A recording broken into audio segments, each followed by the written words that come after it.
नमस्कार दोस्तों, स्वागत है आपका अपना YouTube channel Panacea for all exams में। तो कैसे हैं आप लोग?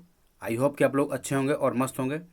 तो दोस्तों, आज मैं आप लोग के बीच बहुत ही इंपॉर्टेंट टॉपिक लेकर के आया हूं, जो बीपीएससी एग्जाम के अकॉर्डिंग बहुत ही महत्वपूर्ण साबित होने वाला है दोस्तों। ठीक है, जितना भी क्वेश्चन मैं लेकर आप लोग के बीच आया हूँ, वो सारा का सारा क्वेश्चन ऑल स्टेट पीसीएस का क्वेश्चन है दोस्तों, जो प्रीवियस ईयर का क्वेश्चन है। ठीक है, इस टाइप का क्वेश्चन एग्ज़ाम में आने का चांस बहुत ज़्यादा रहता है।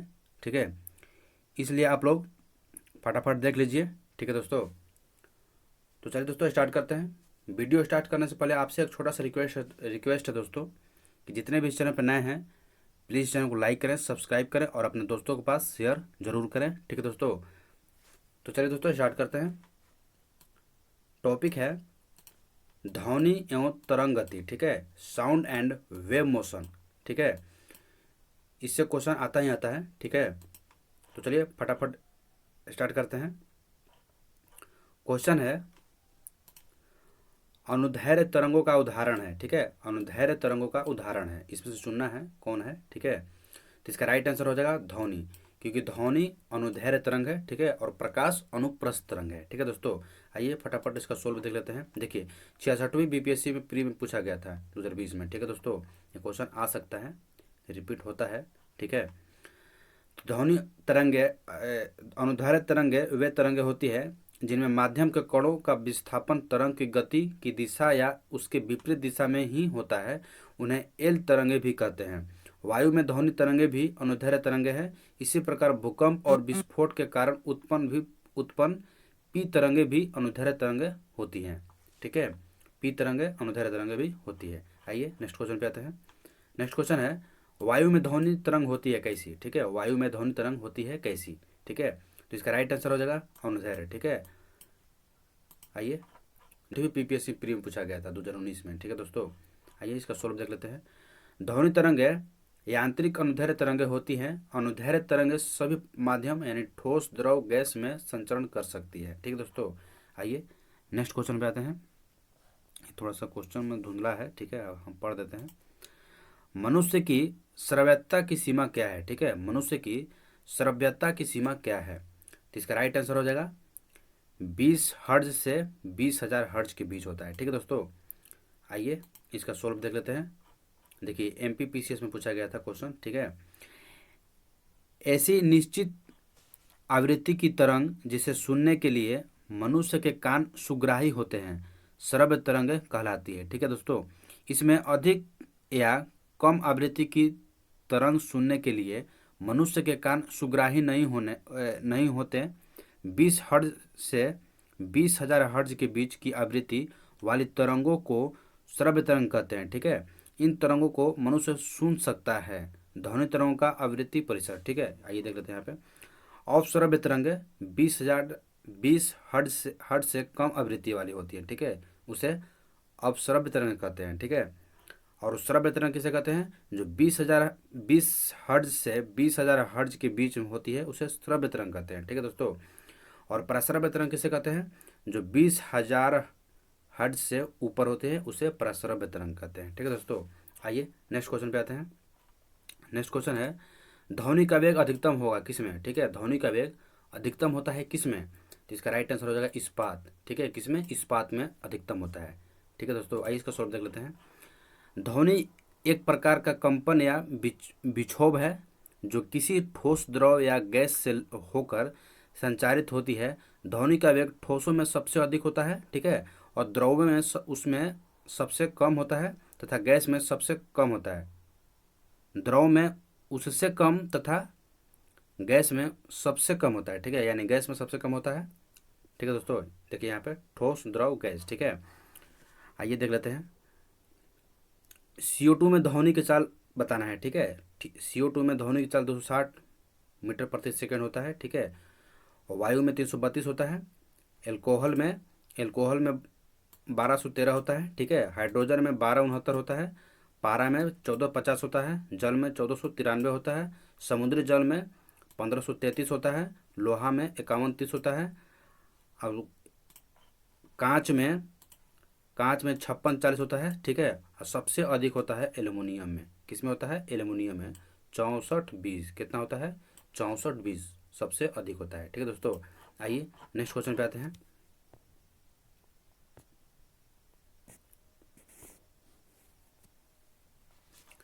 नेक्स्ट क्वेश्चन है, निम्नलिखित में कौन सामान्य परिस्थितियां में वृक्ष के पत्तों की सरसराहट का डेसिबल स्तर प्रदर्शित करता है? ठीक है, देखिए बहुत इंपॉर्टेंट क्वेश्चन है। ठीक है, तो इसका राइट आंसर हो जाएगा 20 डेसिबल। ठीक है, देखिए यूपी पीसीएस प्री में पूछा गया, 2018 में पूछा गया क्वेश्चन है। ठीक है दोस्तों, आइए नेक्स्ट क्वेश्चन पे आते हैं। नेक्स्ट क्वेश्चन है, 100 डेसिबल की आवाज़ की प्रबलता का स्तर संगत होगा, किसके संगत होगा? ठीक है, तो इसका राइट आंसर हो जाएगा यंत्र कारखाने के शोर से। ठीक है, यंत्र कारखाने के शोर से होता है। ठीक है दोस्तों, आइए इसका सोल्व देख लेते हैं। ध्वनि की प्रबलता ध्वनि का वह गुण है जिसके कारण ध्वनि तेज या धीमी सुनाई देती है। ठीक है, ध्वनि की प्रबलता इसके कंपन के आयाम पर निर्भर, ठीक है, आयाम पर निर्भर करती है। ध्वनि की प्रबलता का मात्रक डेसिबल होता है। क्या होता है? डेसिबल। ठीक है दोस्तों, आइए देख लेते हैं। 190 डेसिबल ज्वालामुखी विस्फोट होता है। ठीक है, तो 180 है रॉकेट इंजन में। ठीक है दोस्तों, और 150 है जेट प्लेन का उतरना। ठीक है, और 100 है स्वचालित वाहनों की इंजन से उत्पन्न आवाज़ या यंत्र कारखानों का शोर, शेर की दहाड़ आदि सब 100 डेसिबल में आता है। ठीक है दोस्तों, 60 डेसिबल में क्या है? सामान्य बातचीत से उत्पन्न ध्वनि जो 60 डेसिबल में होती है। ठीक है, अतः 100 डेसिबल की आवाज़ की प्रबलता का स्तर यंत्र या किसी कारखाने के शोर के संगत होगा। ठीक है दोस्तों, आइए नेक्स्ट क्वेश्चन पे आते हैं। नेक्स्ट क्वेश्चन है,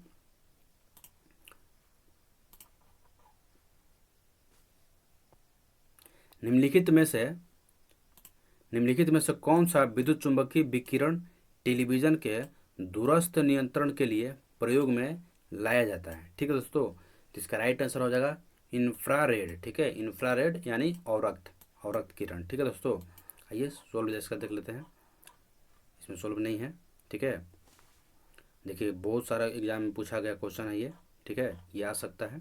आइए नेक्स्ट क्वेश्चन पे आते हैं। नेक्स्ट क्वेश्चन है, निम्नलिखित में से किस एक प्रकार की तरंगों का प्रयोग रात्रि दृष्टि उपकरण में किया जाता है? ठीक है दोस्तों, तो इसका राइट आंसर हो जाएगा इंफ्रारेड यानी अवरक्त तरंग का। ठीक है, आइए देखते हैं इसका सोल्व। देखिए आईएएस प्री में जीएस 2009 में पूछा गया था क्वेश्चन। व्याख्या देखिए, रात्रि दृष्टि उपकरण नाइट विजन अपरेटस, ठीक है, में अवरक्त तरंगों का प्रयोग किया जाता है। अवरक्त तरंगों की खोज विलियम हर्शेल ने किया था। ठीक है, इनके तरंग दैर्घ्य की रेंज 7.8 गुने 10⁻⁷ मीटर से लेकर 10⁻³ मीटर तक होता है। ठीक है, ये तरंगे पदार्थों को उच्च ताप पर गर्म करने पर निकलती है। इनका उपयोग अस्पतालों में रोगियों की सिकाई करने में एवं कोहरे में फोटोग्राफी करने में भी किया जाता है। ठीक है दोस्तों, बहुत इंपॉर्टेंट क्वेश्चन है। ठीक है, आइए नेक्स्ट क्वेश्चन पे आते हैं। नेक्स्ट क्वेश्चन है, दूर संचार के लिए प्रयुक्त तरंगे है। ठीक है, दूर संचार के लिए। ठीक है, तो इसका राइट आंसर हो जाएगा माइक्रोवेव। क्या हो जाएगा? माइक्रोवेव। ठीक है, दूर संचार हेतु सूक्ष्म तरंगों का प्रयोग किया जाता है। ठीक है, वर्तमान में ऑप्टिकल फाइबर में इन तरंगों का उपयोग किया जा रहा है। ठीक है दोस्तों, ऑप्टिकल फाइबर। आइए नेक्स्ट क्वेश्चन पे आते हैं। नेक्स्ट क्वेश्चन है, ध्वनि का एक महत्वपूर्ण अभिलक्षण तरत्व यानी पिच है जो निर्भर करता है किस पर? बहुत बार क्वेश्चन पूछा गया है एग्जाम में। ठीक है दोस्तों, तो इसका राइट आंसर हो जाएगा आवृत्ति। क्या हो जाएगा? आवृत्ति। ठीक है, आइए नेक्स्ट क्वेश्चन पे आते हैं। नेक्स्ट क्वेश्चन है, ध्वनि तरंगे है। ठीक है, ध्वनि तरंगे है कैसी है? तो ठोस तथा गैस दोनों माध्यम में चल सकती है। ध्वनि तरंगे ठोस तथा गैस दोनों माध्यम में चल सकती है। ठीक है दोस्तों, आइए इसका देख लेते हैं व्याख्या। ध्वनि एक प्रकार की ऊर्जा है जिसकी उत्पत्ति कंपायमान वस्तुओं से होती है, किंतु यह आवश्यक नहीं है कि हर कंपन से ध्वनि उत्पन्न हो ही। ठीक है, ध्वनि के संचरण के लिए संचार माध्यम अर्थात ठोस, द्रव, गैस आवश्यक होता है। ध्वनि का संचारण द्रव की अपेक्षा ठोस में और गैस की अपेक्षा द्रव में अधिक होता है। निर्वात में ध्वनि का संचारण नहीं होता है। ठीक है दोस्तों, आइए नेक्स्ट क्वेश्चन पे आते हैं। नेक्स्ट क्वेश्चन है, ध्वनि तरंगे नहीं चल सकती है। देखिए आ गया क्वेश्चन, ध्वनि तरंगे नहीं चल सकती है, किस में नहीं चल सकती है, तो निर्वात में नहीं चल सकती है। ठीक है दोस्तों, यूपी पीसीएस पूछा गया था 2014 में क्वेश्चन। ठीक है, आइए नेक्स्ट क्वेश्चन पे आते हैं। नेक्स्ट क्वेश्चन है, ध्वनि की मूलभूत इकाई क्या है। ठीक है, ध्वनि की मूलभूत इकाई क्या कहलाती है, तो इसका राइट आंसर हो जाएगा ध्वनि ग्राम। क्या होगा, ध्वनि ग्राम, फोनेम। ठीक है, आइए इसका सोल्व देख लेते हैं। किसी भाषा या बोली में स्वरित्र उच्चारित्र ध्वनि की सबसे छोटी इकाई है। स्वरित्र के लिए ध्वनिग्राम या स्वनग्राम आदि शब्द भी प्रयोग होते हैं। स्वरित्र उच्चारित भाषा की ऐसी लघुत्तम इकाई है जिसमें दो ध्वनियों का अंतर स्पष्ट होता है। ठीक है दोस्तों, आइए नेक्स्ट क्वेश्चन पे आते हैं। नेक्स्ट क्वेश्चन है, सोनार में हम उपयोग करते हैं, मतलब सोनार किस में उपयोग होता है। ठीक है दोस्तों, तो इसका राइट आंसर हो जाएगा पराश्रव्य तरंगों का। ठीक है, सोनार का उपयोग किस में होता है, तो पराश्रव्य तरंगों में होता है। ठीक है दोस्तों, आइए इसका सोल्व देख लेते हैं। पहले देख लेते हैं सोनार का फुल फॉर्म क्या होता है। तो साउंड नेविगेशन एंड रेंजिंग। ठीक है, sound navigation and ranging sonar का फुल फॉर्म होता है। ठीक है, पराश्रव्य तरंगों के द्वारा समुद्र की अधिक गहराइयों में डूबी वस्तुओं का पता लगाया जाता है। ठीक है, सोनार का प्रयोग नौ संचालकों द्वारा किया जाता है। सोनार की सहायता से महासागर में डूबी हुई वस्तु की स्थिति जानने के लिए उच्च आवृत्ति की पराश्रव्य तरंगों को महासागर की गहराइयों में भेजा जाता है। ठीक है दोस्तों, ये तरंगे वस्तु से टकरा कर वापस आ जाती है, जिससे वस्तु की स्थिति का पता चल जाता है। ठीक है दोस्तों, आइए नेक्स्ट क्वेश्चन पे आते हैं।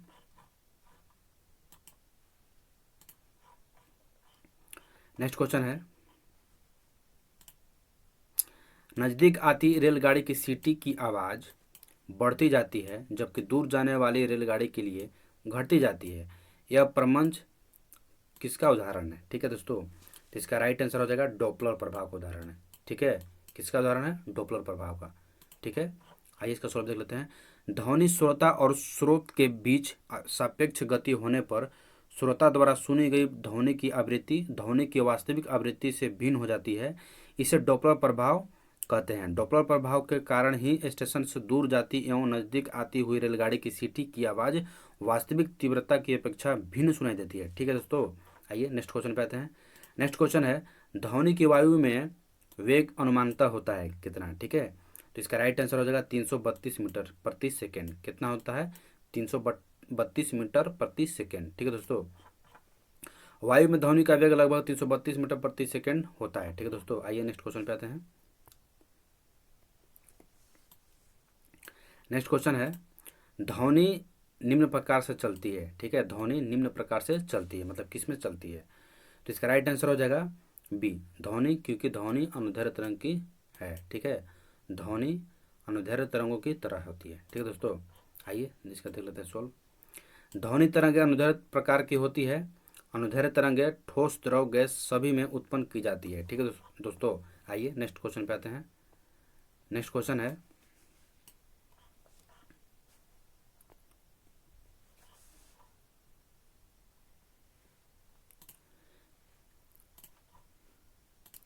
चमगादड़ अंधेरी रातों में उड़ सकते हैं और अपना शिकार भी कर सकते हैं, इसका कारण क्या है। ठीक है, तो इसका राइट आंसर हो जाएगा ऑप्शन नंबर डी। ठीक है, वे पराध्वनि तरंगे निकालते हैं और उन्हीं के द्वारा निर्देशित होते हैं। ठीक है दोस्तों, आइए इसका सोल्व देख लेते हैं फटाफट।